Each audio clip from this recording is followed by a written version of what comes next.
of Medicine and Health Sciences. Please join me in welcoming to the stage Ayman Mobin.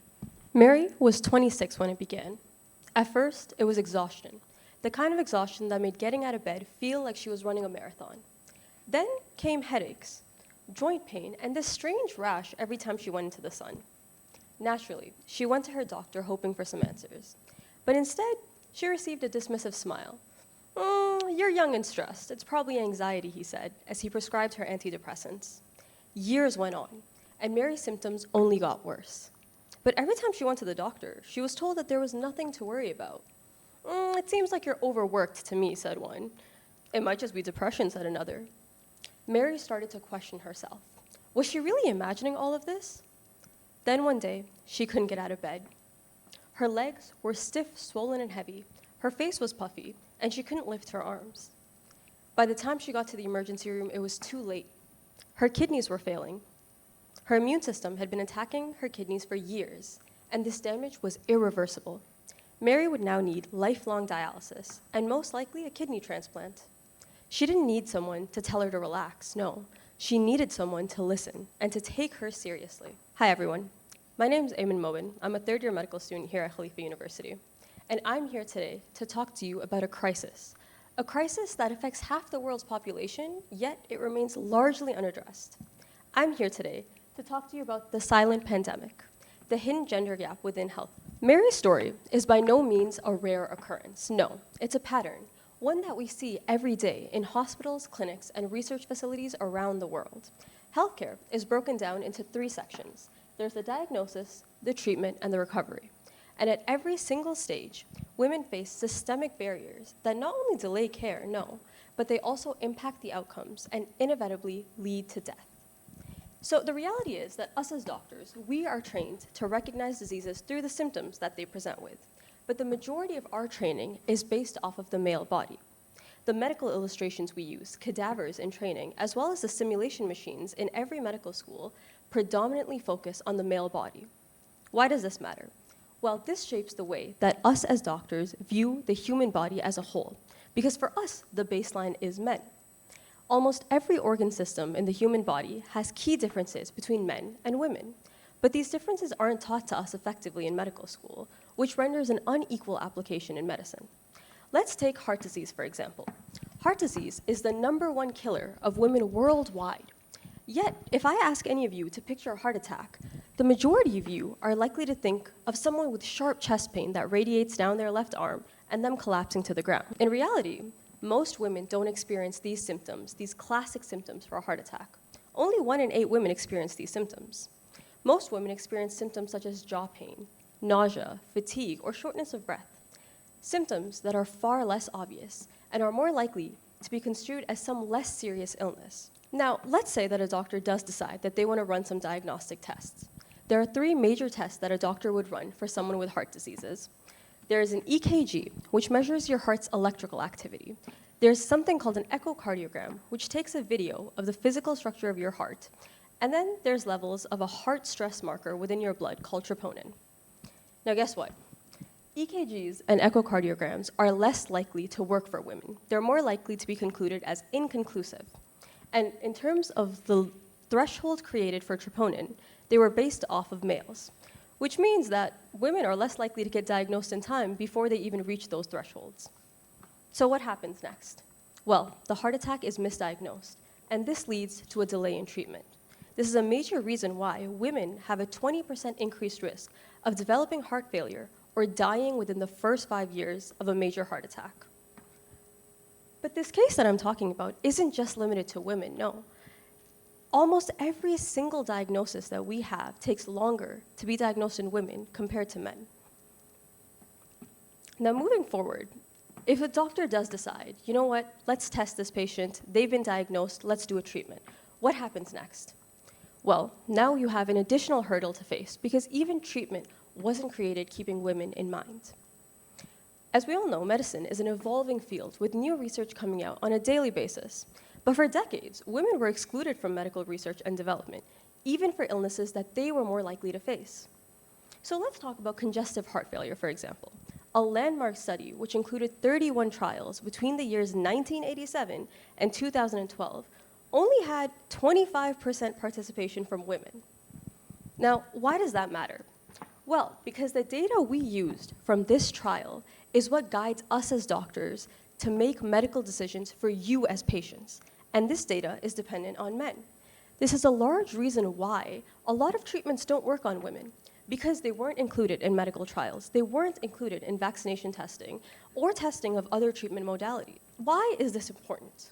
This isn't a minor oversight that we have, no. Women metabolize drugs differently than men do, for several reasons. First of all, we have more body fat, and because of that, drugs are stored differently within our body.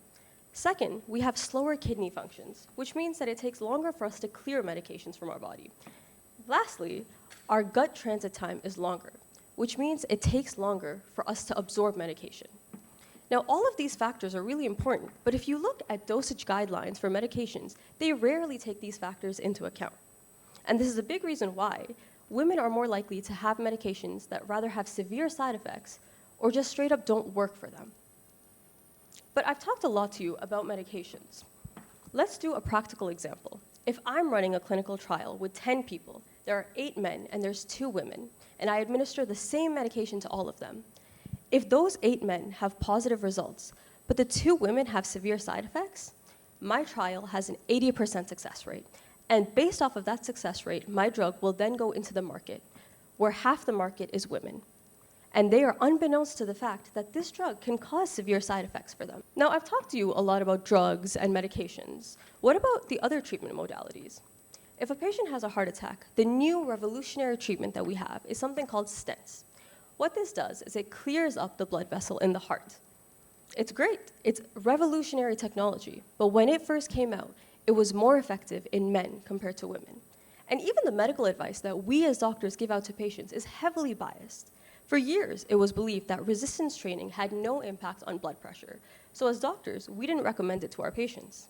Now new research has come out which shows that resistance training does lower blood pressure, but it does so for women. Since they weren't included in the original trials, this advice was gatekept. They weren't told, and because of that, they had to face the consequences. I've talked to you about medications, I've talked to you about different treatment modalities, but medicine isn't just about giving patient drugs. It isn't just like that.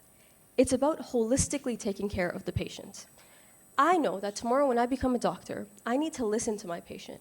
I need to validate their concerns, and I need to ensure that they know they're being taken care of. So, how do women feel when they go to the doctor? They don't feel good. Qualitative research from around the world, from east to west, has shown that women feel as though they are largely ignored. Their concerns are not addressed.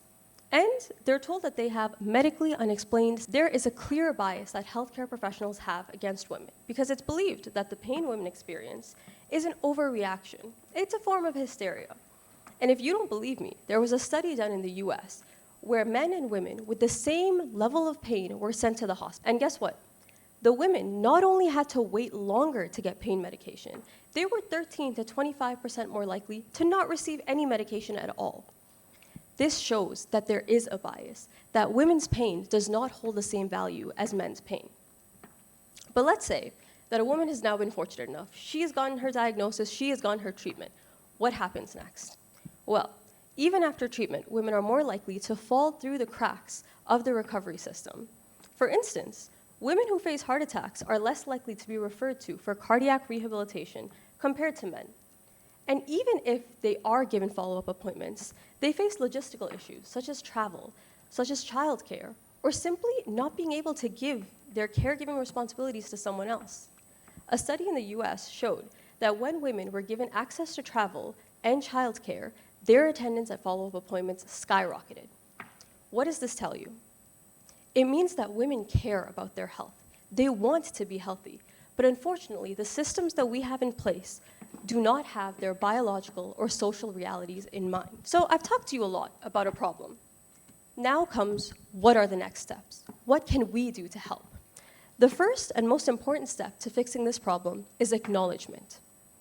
It's recognizing the fact that there is a problem and committing to the change.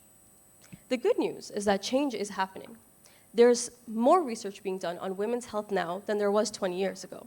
And doctors, as well as patients, are more aware that there are differences in illnesses between the two genders.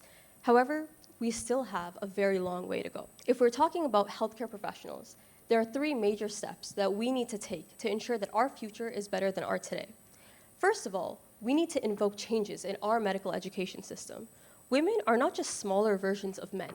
They have different biology, which needs to be studied, and then it needs to be taught to medical students in an effective manner. Secondly, we need to push our organizations to battle these systemic barriers that women face, whether it means offering transportation services, offering childcare, or simply asking women, when can you come in for an appointment? And thirdly, we need to have more inclusive research.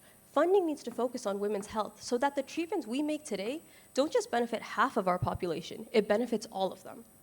And now, I know a lot of you are thinking, well, this seems like a problem for doctors and researchers. What am I supposed to do? Everyone has a role to play. You need to take a proactive step in your healthcare. You need to know when something is normal and when it isn't. If you or a loved one feels like something's wrong, you need to speak up. Because unfortunately, unless you do, you can't get any help. If I, as a doctor, know that heart attack in women presents as acid reflux, but the general population doesn't know that, then they won't come in time. They won't come in time to get that treatment, and I won't be able to help. So yes, while it is important for doctors to be educated, it's important to raise awareness so that general public knows what symptoms are serious and when they need to come in. Now, we also need to face these societal attitudes we have that treats women's pain as hysteria or an overreaction.